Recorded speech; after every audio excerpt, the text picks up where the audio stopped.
What's up, everybody? Producer Paul here. Just a note, we had some audio difficulties in the beginning of this episode, but I promise you they smooth themselves out as the episode continues. All right, let's get to it.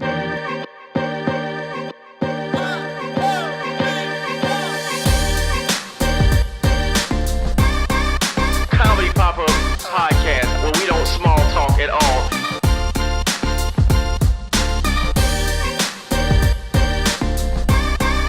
Comedy Pop-Up Podcast, where we don't small talk at all.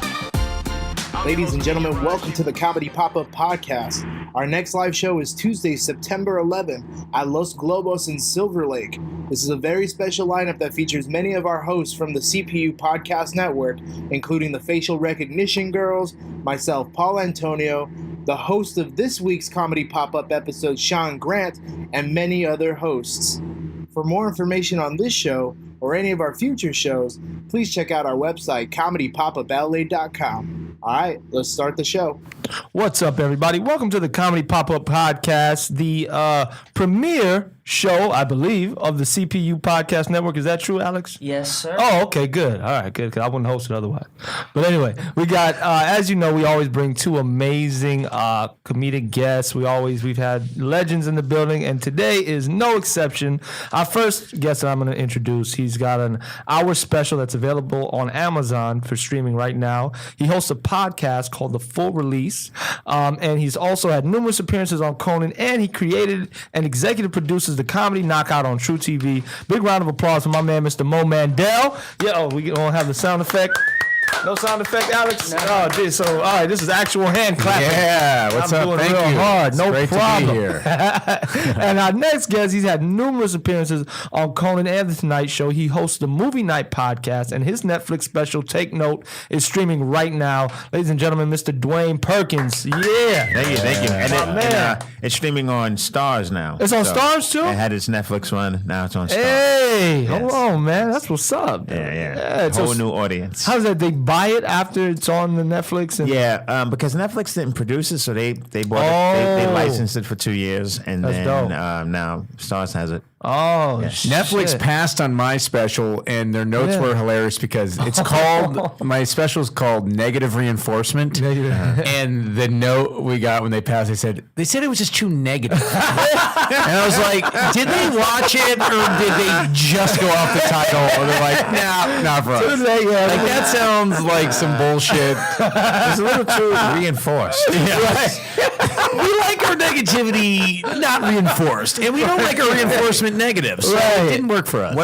What year was that, or what time frame? It came out 2 years ago on Amazon. Or it came out on CISO, which was that weird... Right. They were buying up everything for Yeah, something and there. then no one watched any of it. So and then it ended up on Amazon Prime. So it's actually been seen on that. Yeah, I feel like I caught the window of Netflix buying things that they didn't produce.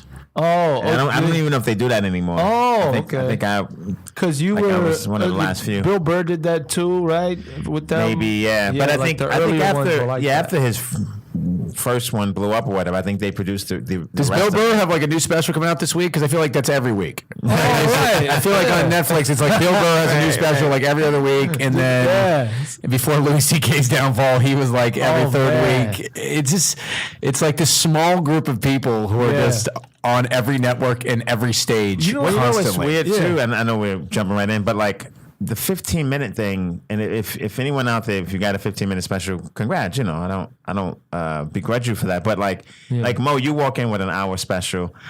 I haven't seen it, but I know you're super funny, so I know it's good. Right. And it's like It's very negative. Right. We don't want the hour special, but we'll produce these 15-minute specials, and it's sort of like, I just wonder what the logic is behind that. I guess the dumbing down of the audience. I heard they've done to get these guys a little launched. They're not ready for an hour, but we're going to launch them a little bit. I think it's more business than that. Actually, what I heard is they did the analytics and no one watches specials more than 15 minutes. Oh, I see. So they were like, right. But why are we burning all this material? But see, that's the thing. the analytics never tell the whole story. Just like in sports, no one watches because most of them are unwatchable. Right. And that's why people only watch up to 15 minutes. So if you have a good one, people will watch beyond 15 minutes. I mean, people watch Narcos, right? They watch the whole thing, right? It was also like, it was specials back in the day. You had years to get through it. Like when Chris Rock put out a special, it was like, well, it's going to be 6 years till the next one, so I can listen to some of it, and then when I graduate high school, listen to the other bit, and then like now it's like they're rushing them out so fast. I mean, we just know from being stand-ups, I don't see anyone developing so much good material that it needs to be out in an hour every year. Like that just doesn't exist. Well, two things are happening, right? Like a few things are happening. One is people are trying to put out the special before it gets leaked on YouTube, before someone like videos them doing their comedy. Right. And now that they kind of, especially if you're really famous, you can burn a bit like that. Yeah. But also I think we're trying to, like you said, dumb down the audience. They're trying to train the audience to be okay with unpolished material. You know what I mean? Damn. And sort of like the audience is, even podcasts do that in a sense. It's like, let's see behind the curtain, you know? And audiences want to be like super fans to see behind the curtain. But it's like, look, you don't want to see, just like a porno, you don't want to see the outtakes. In comedy, you don't want to see us develop. You want to see the show that we come up with. I mean, if you happen to be in the audience when we're working on a bit, that's kind of cool. Right. But it's called a special. Right. So if you're gonna keep it, if we're gonna keep calling it a special, it needs to be special. Unless we're gonna change the name to like an hour of some shit I just thought of. Right. You know, it's crazy because I remember like early on, and you're still developing. That's what's so crazy. Early Chris Rock is still developing into like what Chris Rock is now, but he was great. You know what I'm saying? He'd been doing comedy for a long time before. Was it Bring the Pain was the first one? First and one then Big really and Black. But it's like, yo, that's still, you're still watching Dave Chappelle grow throughout. But it took him a long time to make that first thing that everybody would watch. You know, I guess maybe it's just, I don't know, is it a sign of the times or like, I think everything is rushed to production and attention spans are shorter, but it's like the sanctity of it. I just think I think people really want Louis C.K. to drop an hour special every year. Just the average person doesn't realize that. Like, that's not how it works. How do both of you guys feel about him coming back? I know this is going to air next Tuesday. So I heard he came back. A couple days ago, he got a standing ovation at, do you know the place, Alex? I was at the Cellar. At the Cellar. Okay, yeah. That's the spot. That's so, like, that's his home club. That's his thing, man. I can't really, like, is he okay? Weigh in on, like, specifically, I haven't got my mind around it all yet, but I do think there's an interesting phenomenon right now where it seems to be, and I'm not weighing in on if I think this is right or wrong, because I haven't collected my thoughts. And in this day and age, you just can't answer these things unless you really want it to be for perpetuity. Right. I do think it's a fascinating thing going on right now where the only crime that we feel is never to be forgiven is a sexual crime. Whereas if you murder somebody and you come around and you like, I realize my wrong, people are willing to forgive you for murdering people. Right. But and this culture hasn't decided yet if we're going to forgive people for sexual crimes. Right. And it's weird. It's like we'll have to kind of figure that out. Are we going to expect these people to be ostracized for the rest of their lives? Right. Is that what they deserve? Well, that's a great point, but I think it depends on the conditions of the murder, right? Because I think and this could be wrong, but I think the general thought is if you murder someone, it's a one-off. Unless you were a serial killer, like you murdered someone, you became so angry, or you had such a problem with this one person that somehow you murdered them, whether it was premeditated or not. But you're not in the business of murdering people, right? Like you murdered a person, you served your time. You probably don't want to murder someone again, unless you're like a serial killer or something crazy. Right. But with certain sexual, the idea is they're going to do it again. They're going to do it again, like. No one forced you to, and I'm not saying he will. I don't know Louis like that. I wish him all the best, but like I think the general thought is you jerked off in front of people. That must be your thing. Well, I was thinking about comedy clubs. Like how have you learned? Like no one forced you to jerk off in front of him before. Right. So have you learned your lesson? You know, maybe I think you got to forgive, but also know that the behavior may not change. I think you have to. Just I also think that's legally, true forgiveness. You know, legally it's going to be interesting because like if you're a comedy club, like. You got him in the back of your mind be thinking like, if you do allow someone with that on their record or whatever, not a legal record, but just that is known they've done that to perform in your business, and then God forbid it does happen again, you're open to a big time lawsuit because you like forced your employees to be around. So I'm a big Louis C.K. fan creatively. I think personally, I kind of feel like I don't know that there has to be a rule where you're not allowed to watch someone perform or be a fan of someone if you don't like their morality. I think there's plenty of people whose morality I disagree with who I like their art. I would say majority of artists that I enjoy are probably pieces of shit off stage. And Louis C.K. is a weird one because he never presented himself like a normal, well-dispositioned person. So did anyone think he was going to be like that sexually? Like, is anyone more normal sexually than they are in any other part of life? No, that's where we're all the weirdest. I think where I'm leaning is like, yeah, he should be allowed to perform, and it's up to the business if they want to hire him, and it's up to the crowd if they want to see him. But like the idea that this person should disappear from society and shouldn't have a platform to explain themselves is just unrealistic because I think we all know people who have made.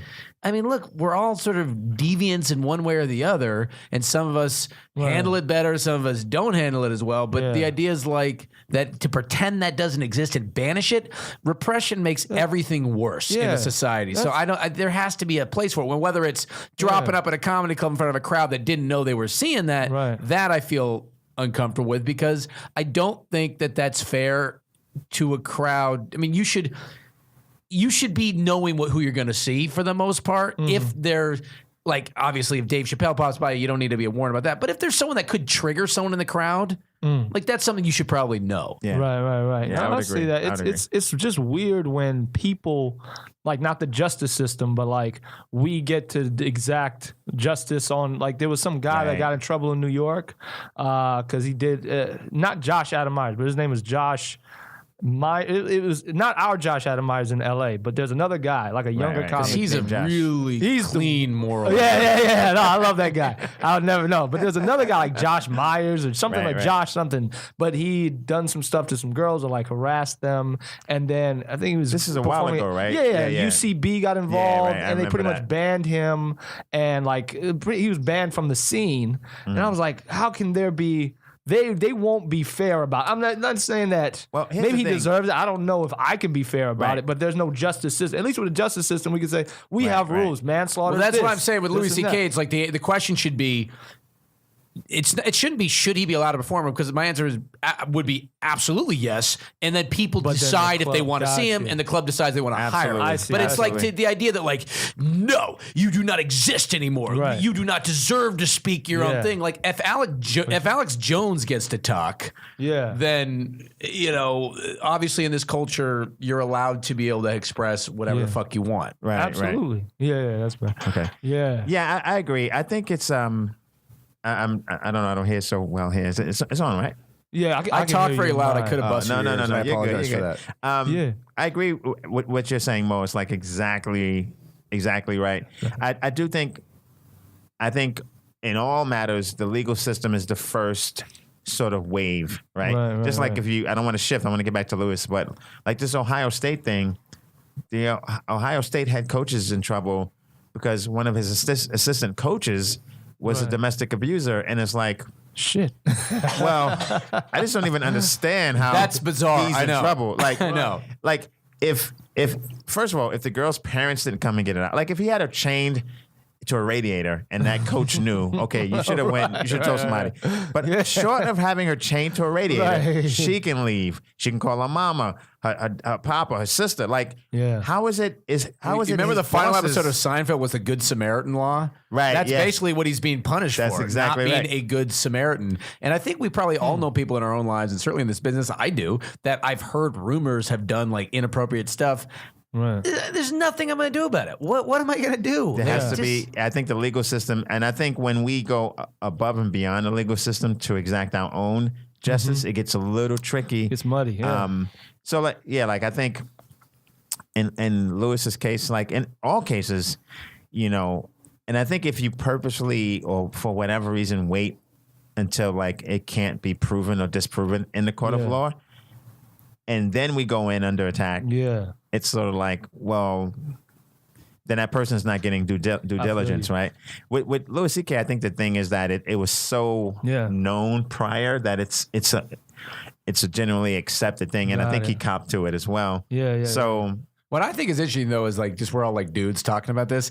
And I like my girlfriend, I have a lot of respect for, and I always feel like we have like the same sense of humor. We're always like on the same, we do a podcast together. Yeah, you know? she's a urologist. She's right? a urologist. And so she did doctor of sexual medicine. So that like sexuality and all this stuff is like a big thing that she's educated on. And I always feel like we have the same opinions on everything. But anytime Me Too or anything's come up, I'll say things that I think we're both in agreement on. And she's like, whoa, wait, what? Oh, shit. And I realize like, Interesting. God damn, as a guy, it's like you just have blinders up to a certain perspective that can be so powerful from someone else's thing that it's sort of like I have that with racial stuff too, where it's like I just will think like this is just funny and it's not offensive, and then someone from that race is like, no, that's the worst thing ever, and then as like a Jewish person, like I'll have my fucking things go off. So it's just it's like a no-win situation, these kind of discussions, because unless it's just you can always step into a minefield. Yeah. Oh, yeah. But I think everyone who's successful at Louis C.K. should be banned from comedy clubs so people like me can get a fucking chance.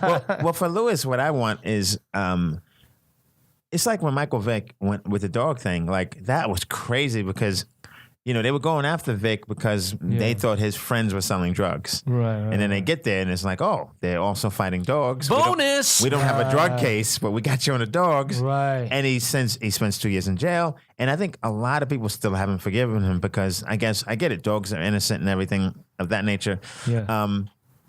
And I think in that case, and in Lewis's case, even in personal, in my life, if someone does something to me, I don't want a certain amount of time to pass and the time itself to be the apology. Right. You know what I mean? Like, doesn't matter. Like, I can forgive, time heals all wounds, but I need to know, I need to hear you say what you learned. Right, I need to hear you say what you're going to do differently. Yeah. I assume that would be how he started out. Yeah. I was always like... Maybe he did, yeah. Well, but he didn't, though.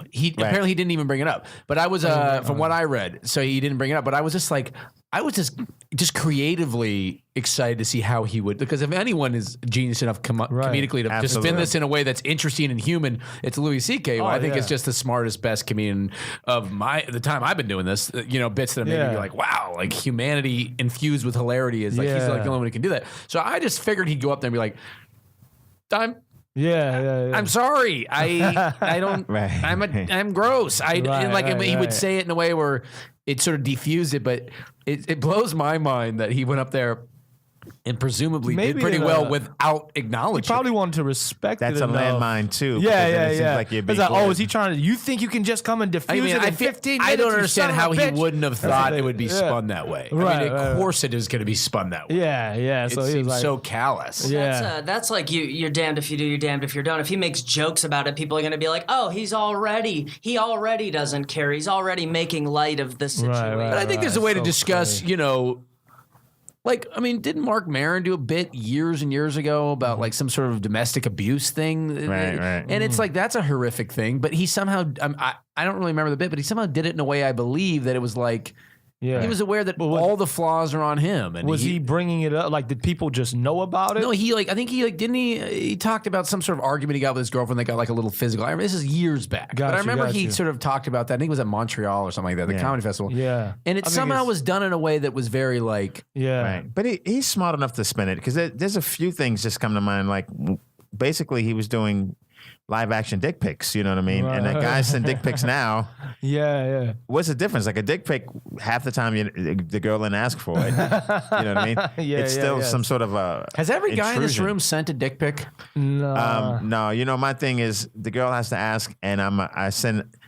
I don't think I've ever have. I think I'm an in the underwear kind of guy. Because I worry about later, you know. Yeah, you know who in the underwear. Wait, you're worried about later, like someone recognizing your dick, or her trying to use it, you know? Right. Put it next. Do you know Talent? You know Talent? Yeah. Up in New York. This is I feel bad telling this story.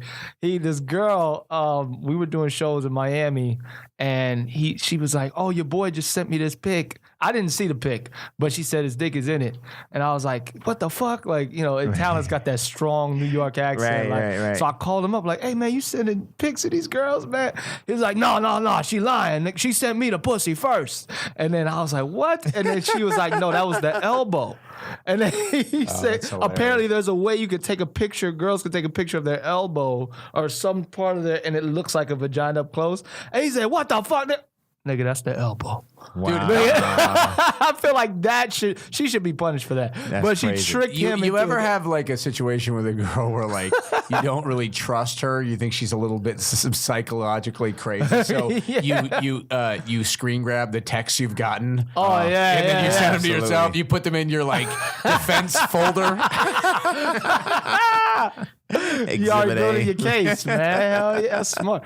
You know what? And it's funny because you started in New York. Wait, where did you start, Mo? San Francisco. San Francisco. You guys have two very different styles. I don't want to veer it just to this, but Dwayne, like I wanted to ask you this for a while. Like I started mid 2000s, and I feel like you, Deion Cole, as far as black comedians were Right. definitely like what was alt. Then you know what I mean. I think can you see start that. Yeah, like yeah. as far as I don't know how it's weird because I would say you're high energy, right? Like I've seen you a bunch of times, Mo. You're what was then considered alt, and then that's before like Hannibal and Carmichael, and then they took it and Funches took it to a whole nother. Like I don't even think some of them could have done comedy in the 90s. So funny because I don't That's think of you as alt at all. I don't think I I'm know you. but I I see know what what you're you're saying, though. I hear what you're saying. Like you're alt compared to like a talent, like a fucking guy those named guys, fucking a guy named Food Stamp or something. Food Stamp Yeah. Davis, Fredo Food Stamp. These are the people. But I mean, came up like, with, I yeah. just think of you as like telling like No, there's jokes. no. Alex is laughing like there's not a. There's Fredo Food Stamp Davis is who he's referring to. By the in way, Atlanta. I like him. I've Yeah, never seen- Fredo's a nice guy. I've never seen him on. Is he from New York? No,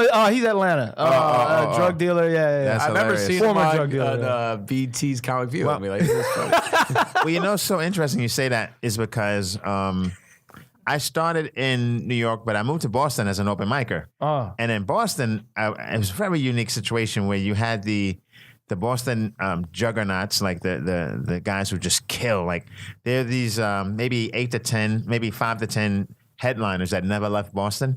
Oh And, like, yeah. no one can fuck with them. What's his no name? one. Didn't one of them just pass away? Was it Bill? Well, Kevin Knox passed away a few years ago. You got Steve Sweeney. I feel like Bill. Shit. Doesn't every city have their like core guys. dudes who No, never no, left? I know, but Boston, these guys are like. Don't fuck around. Like these are the reason these guys are like Dane Cook, Patrice, Bill Burr like had to leave because like these guys just were like, well, you guys are real funny, but we're here. You know what I mean? Yeah. And I've been to all, there's great funny guys in Chicago, but these Boston guys are killers. Yeah. And so I came up under that tutelage, and then at the same time in Harvard Square, the comedy studio was happening, and that was like very alty with Eugene Merman and Jen Kirkman.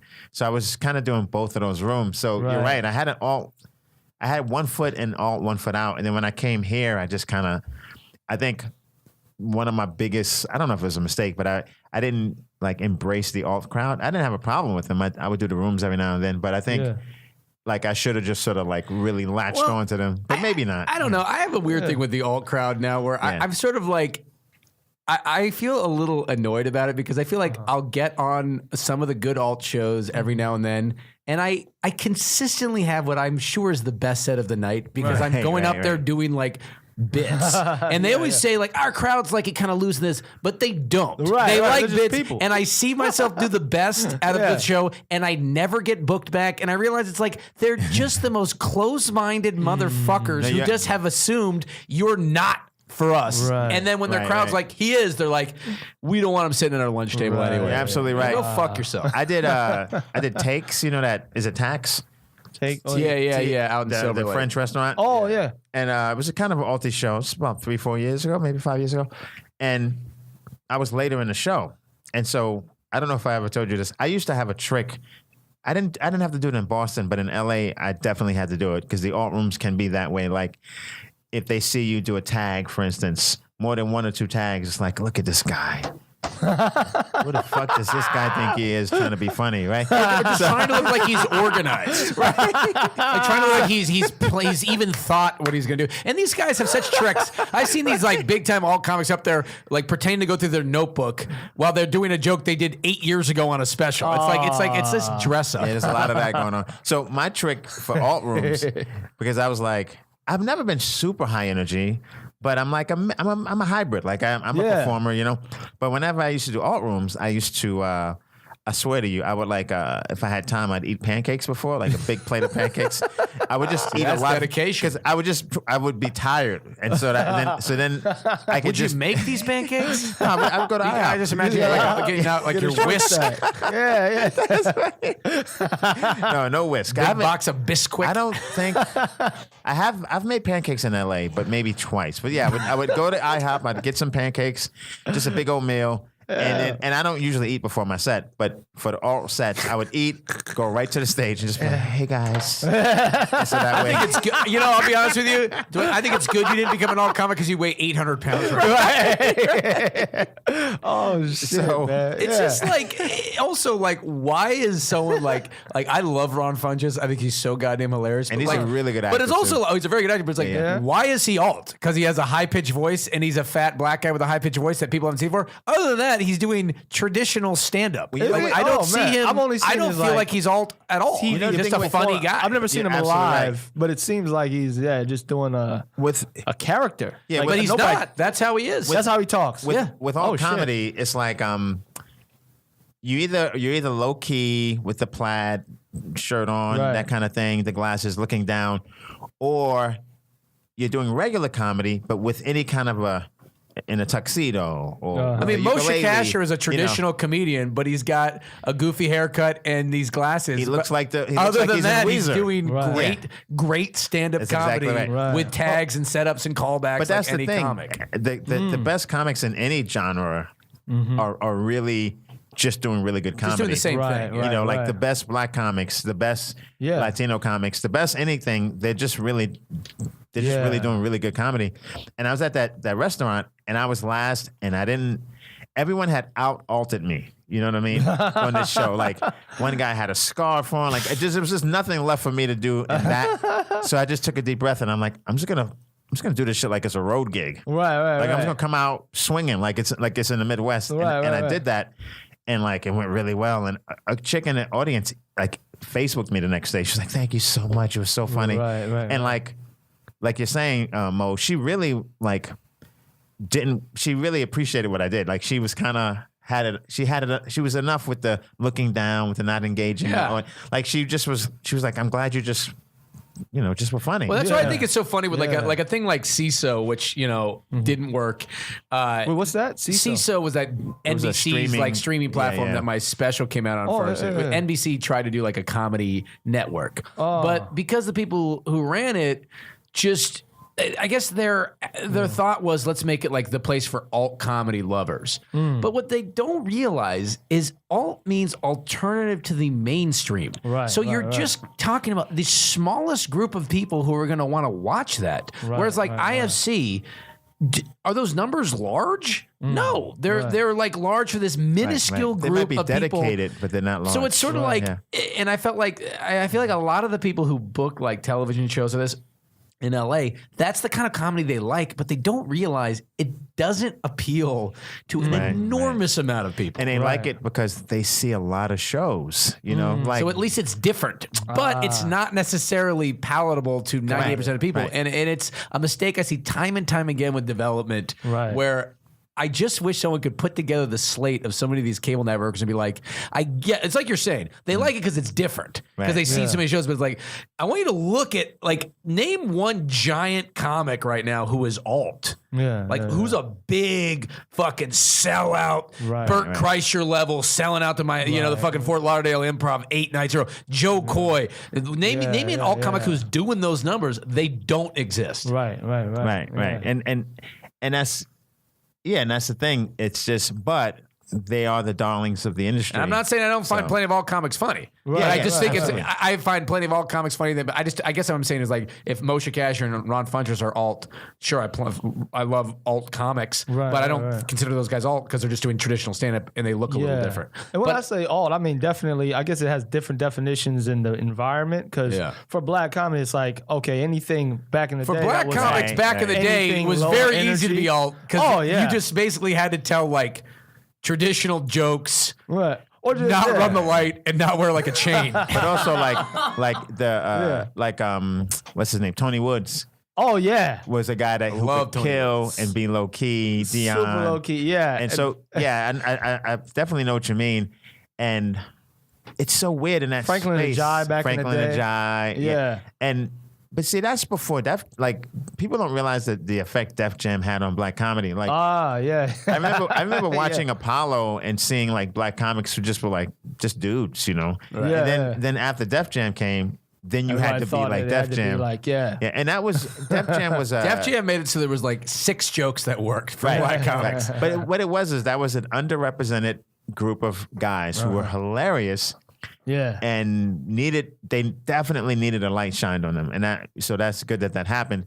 Except then, everyone had to be that. You know what I'm saying? And that was kind of and to the point where like I've been on shows, and I don't know if it's needed or not needed, and I could see sometimes it comes from a good place, sometimes it doesn't, but like not so much now. But I've been on shows where like black shows where the host will be like, "Okay, this next guy I'm going to bring up, you got to listen." What the fuck? Why do they have to?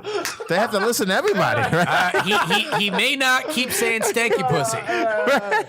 No, and so that right there, the audience is like, well, why we got to listen? Like, right. It instantly, makes it weird. there's a weirdness. There's still a rhythm going with what you're doing. You know what I'm saying? That's the thing. It became normal. Like a lot of alt comics, they don't have rhythm. It's not. It's very like it's just rhythmless. You know what I'm saying? Like it has no. The comedy is a thing of energy. You're building, boom. But also, I think because it can be that, or it cannot be. You could just be up there, a joke book. They don't want to be hacky shit. But like, you know, the thing is. Write from your truth, write what you think is funny. You won't be hacky. Like, right. I see George Carlin, who's my favorite comic, and like, I see him do a fart joke, and I'm like, well, George Carlin does a fart joke, then I can do a fart joke. You know what I mean? Like, and I think he did a lot of masturbation. There's nothing off the table, and I think even as an audience, even if you're doing some heavy stuff. They need a palate cleanser sometimes. Oh, you know what I mean? Yeah. Just something silly. Yeah. Well, it's like if you notice, like every one of Chris Rock's specials, like he'll go into race, he'll go into this, he'll go into that. But every time he ends with just men and women because you just have to. Right. That brings it all in. And like Jim Norton, I remember opening for him, and it was like I just said it was like the greatest hour I've seen. And then like he would end with just like a. Literally, the joke was like, her clit was so big, her pussy looked like a basset hound with a mining helmet, or just something that's like, just general pussies are funny joke. You know what I mean? Because it's like, if you want something that everyone's gonna get into, it's got to be men and women or sex. And I'm telling you, you've probably had this happen, and you too, Sean. Is like you're on stage, and you know you're doing what you think is your best jokes, all right? And then when people come off.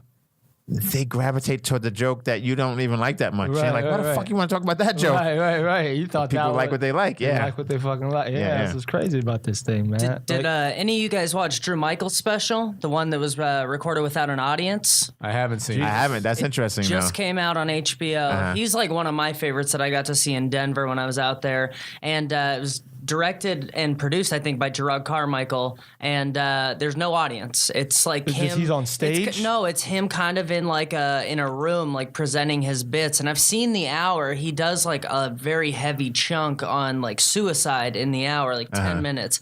And I don't think it was as long in this, but it's just very interesting because it's kind of just like him walking around a room presenting ideas. Is it funny? It was very unique, but I think you're not using the word funny at all. No, I mean like so well, laughter's contagious. Who are you going to catch it from if there's no audience? This is what I'll say is like The Hour is tremendous. It's weird to watch. Like it's funny, but it's interesting. Like it's not. It doesn't feel like a stand-up special, but like the material I've seen on a regular show, it's great. But I was just wondering if you guys had a take on it. I just think that's just totally. I haven't seen it. It's just completely bizarre to me. Like why would why? Why would you do that? I don't. To me, it's like, I mean, it all depends what you want from your career.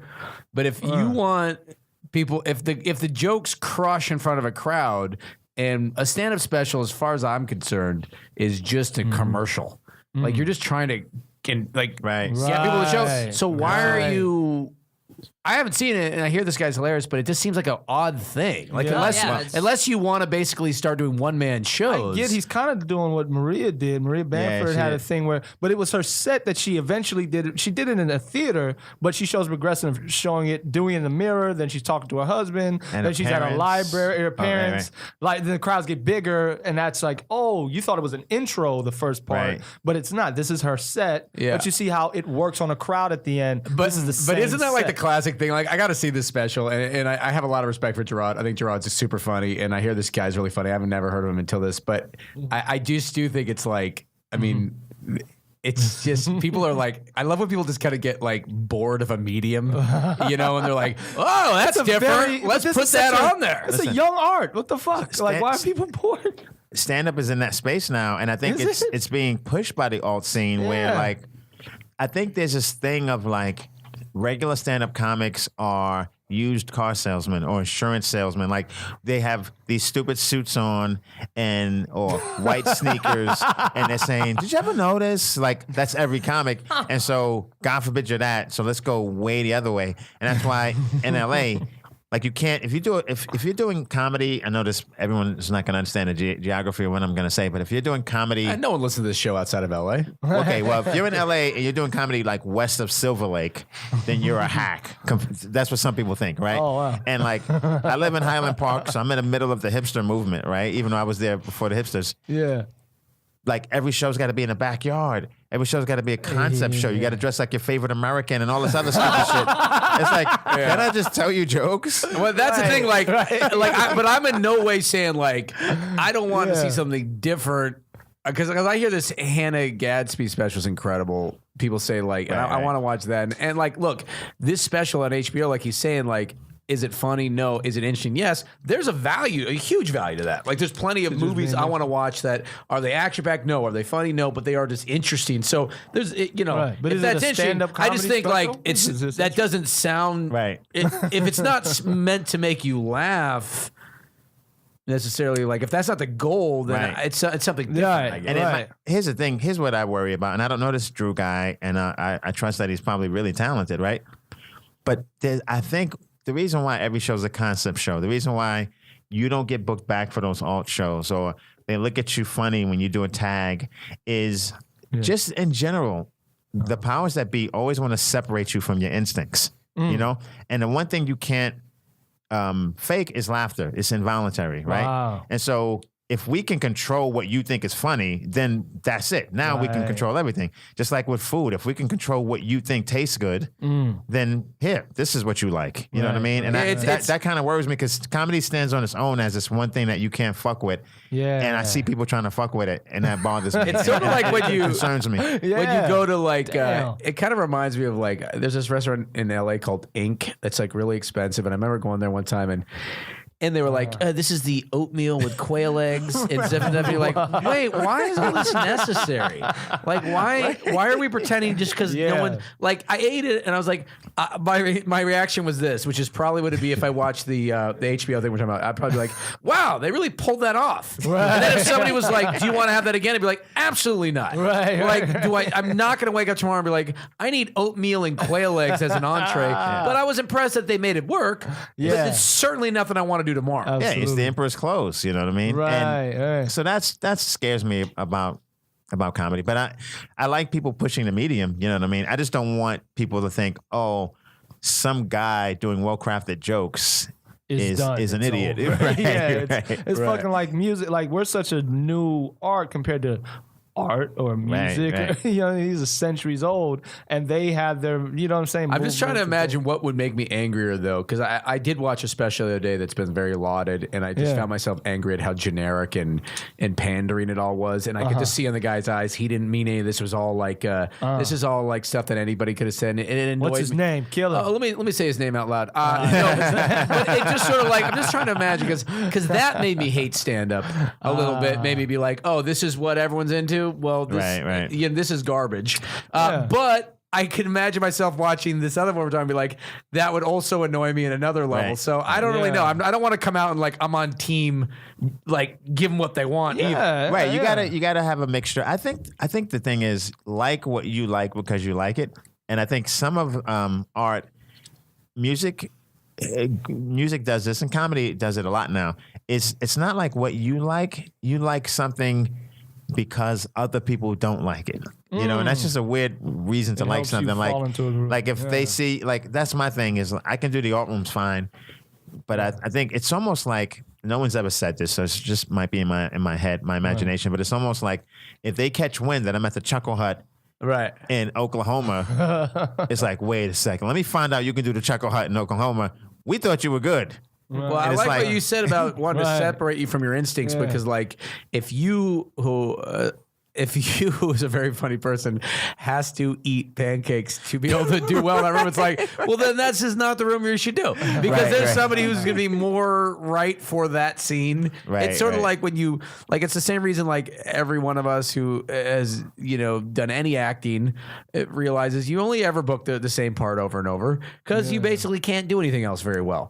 You do one thing well, and everyone else, if you think, oh, I'll try this, they're like, well, there's a guy who is that, so he's going to do it better than And we you. got that covered. I only ever play like loud, douchey, obnoxious guy. I don't see myself that, but that's clearly how I come across in an acting thing. And so it's sort of like you could try to be like a B-level alt comic if that's not your instinct. But you might as well just be the best, whatever it is that you do. Right. And I just think it's sort of like the audience is now, we're pulling the curtain back. So I think a lot of people are kind of benefiting from that. Like a lot of, Like I don't know if I agree with what you said, but you said something really interesting in the beginning. You said you don't know if XYZ could have done comedy in the 90s.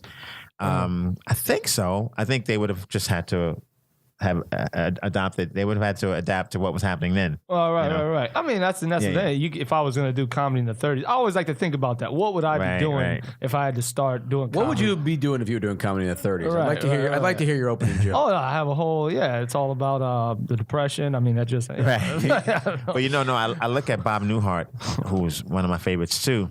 And like, if you listen to his early albums, I believe he had the first comedy album to go platinum, right? And there's an alti sense to it, because you can see he's doing something different relative to that time. But the audience, I'm like, man, if I could do comedy back then, they were listening. They would just, that's the key difference. Hanging on every listening better than I've heard an audience listen. Shows were from noon till midnight. He's doing those two-way conversations. Like that was his thing. Like he's on the phone and he's pretending to have a conversation. You don't hear the other person, but you hear him. He's like, what? No, okay, I'll hold. Like all that kind of shit. And the audience is just cracking up.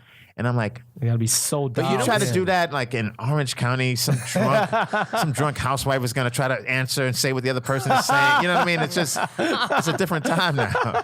Well, what's really interesting about Netflix now is they're airing these specials from like countries where comedy's just kind of starting out. And it's fascinating how awful the comics are, but they're great for Singapore or a place where they've never had comedy. So you see like the greatest comic in like, Jordan or somewhere like that. And it's like, that's great comedy's there, but it's hilarious. The generic, like just week 5 of doing stand-up comedy, the levels at. And I remember doing comedy in South Africa back in 2010. And, Trevor Noah was actually like he was the MC, but he was also the most famous person on the show. He was already a big star there. And Trevor's obviously a huge talent. But talking to other guys there who had been doing it like 2 years, they're like, I make $400,000 a year. Because when there's no comedy somewhere, it's like the trajectory is ridiculous. And I have talked to some of those guys since.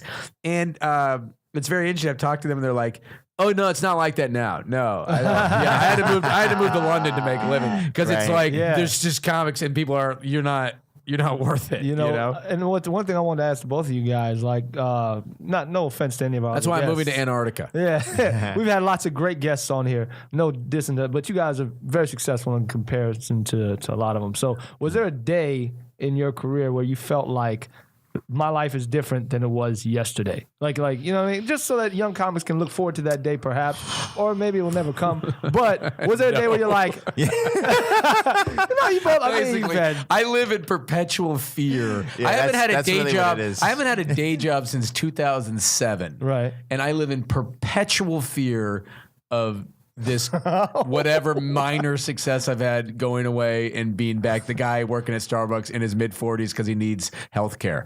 And I see that guy. You can't honestly think Oh, that. I absolutely think I that. just Are you met that kidding guy. me? I just Oh, met I'm that guy. terrified What? all the time. No, seriously. I thought that was killing it. No, and I was then in Palm Desert doing a show, a 5 p.m. show for a retirement community Monday, and I stopped in the Starbucks, and this guy's like, I used to sell cars, and I was a mechanic, and that kind of dried up, and he really had an interesting perspective. He's like, yeah, they just brought in all these immigrants. And I was like, whoa, because you think immigrants, you think like picking fruit and stuff like that. He's like, no, they'll fix the cars for less, and I'm here at the Starbucks, but he said it was the best job he had, and he ever had, and he was happy. Now, Well, I've worked at Did he Pete's go home and Coffee. shoot himself? I don't know. Like maybe he was just trying to say that to, you know what I mean? What he say? I would say it is Talk interesting bad though. about Like immigrants. Hold on. Oh, I love it here. you do like. I mean, I guess it's so funny because like you never compare yourself to the people beneath you. Right, so right. like I'm never sitting around in my fucking Honda being like, man, I have it so much better than that guy who's Right. got to go work at the pizza place after Right, the. right. But I don't really Yeah. think of that like that because I'm like.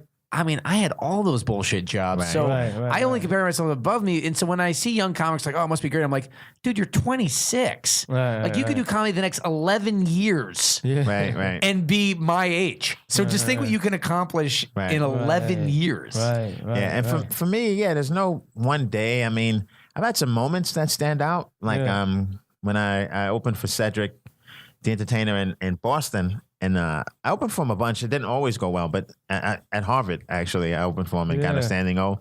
That felt good. I got the. I think that was my first standing O, and it was before him. They were still there to see him, but I think it was more like they were just surprised I was as good as I was. Right. But other than that, like it's just a constant struggle. Like it's in a good way, but like, and I don't think I celebrate things enough either. Like when my special came out, I don't think I really, and it not only did it come out, it landed exactly where I wanted it to land. Yeah. Right. You got in there in a place too where everyone was like, "Whoa, Yeah. all right." And, Like that. That's a fucking huge. That was a huge. I maybe did a fist bump. I maybe did a fist bump. Like I may did this maybe, and it's because some other things were happening that I didn't like, and even some things with the special that.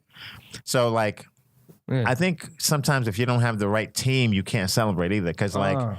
You can't even wait to like enjoy it. You have to be like, okay, now I'm watching everybody. Are you doing the right thing? Are you doing the right thing? And so while you're doing that, you're not enjoying the moment. Yeah, So, yeah. That's what's so crazy, man. Yeah, it's kind of because you see guys get on AGT, you're like, oh, that dude's life is different now, or whatever. But there's not always that moment where you're like, whatever. And who knows where that guy will be after? Right. Whatever, I mean, I've seen just also. I think the reality is when you've been in doing it as long as like we have, like you've seen so many people get their thing and fizzle. Yeah, like fizzle. I mean, just like get their moment, and then 2 years later, they're like they got nothing going on. So it's like unless somebody makes. I mean, I have some friends who've made like millions. Unless you're like you made that kind of money and you've been smart with it, you're probably good. Or if you're just got like. Yeah, like a huge fan base. Yeah, then yeah. you've got a 401k because you can always make money off that fan base capacity. Yeah. But the little moments here and there, like unless they don't always translate to what you think they are. They don't necessarily always lead to the next moment. Right. So like, when you pitched Comedy Knockout, right? Like where were you at that point? Like were you? I was hosting a series for True TV called Barmageddon. That's which right, is like yeah. sort of a generic sort Partying. of bar, Yeah. bar kind of show. Whatever. So I had pitched them that, and I'd sold a lot of scripted pilots and stuff like that before that I'd written. So I had like kind of a track record. So that didn't feel like, oh shit. No, it felt good selling it, but when you sell a unscripted show, Yeah.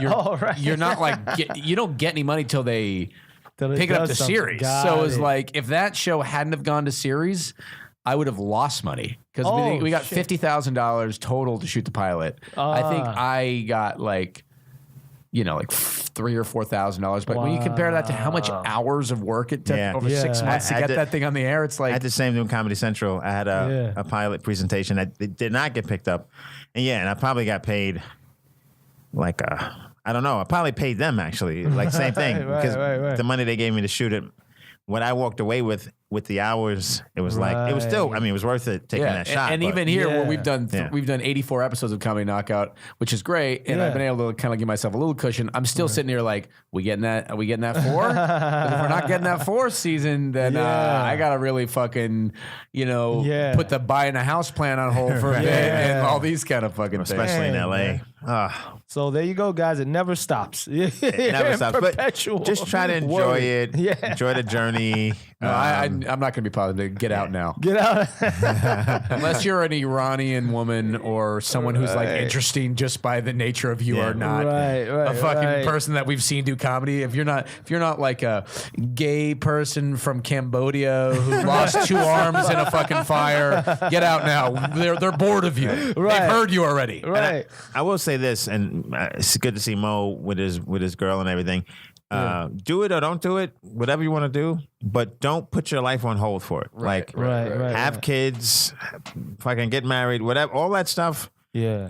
There's no perfect time to do it. It's weird that like people who want to, especially men who are trying to reach a goal, they have like, I want to wait. Meanwhile, somebody had a kid at 14 and now that kid is fucking out of the house and you know what I mean? Like, and don't forget you planned it and this 14-year-old had a kid and now they're doing what they want to do. You know what I mean? And don't forget too, if you're especially as someone who's trying to make it as a stand-up comedian, you've been living in a stressed out, low sleep, drinking a lot, eating bad club food environment for a long time, you're gonna die young. So don't put it out too long. You know, like you might think you have so much time left, you don't. Man, no. You know what? They said it was too negative. I don't get Right. I don't get it, man. No, dude. But look, both of you guys like have podcasts. I mean, where can people find the Movie Night podcast? Movie Night Podcast is all over. We're on the All Things Comedy Network. But it's, iTunes, wherever you find podcasts. And then I have one called Off the Top that I do independently, and that's just on iTunes as well. Absolutely. And it's full. So my podcast I do with my girlfriend who's a urologist and a doctor of sexual medicine. It's called The Full Release. That's and you can go to thefullreleasepod.com or you can get iTunes wherever. Yeah. How can people stay in? It's at Mo Mandel on Twitter. At Mo Mandel, and then The Real Mo Mandel on Instagram. All right. Dwayne Perkins, DWAYNE is the website, and Funny DP on Twitter, and Dwayne Perkins on the gram. Yeah, man. Guys, thank you guys so much for joining the show. Yeah, thanks for having us, guys. Yeah, of course, man. Where can people stay in touch with the Comedy Pop-Up Podcast?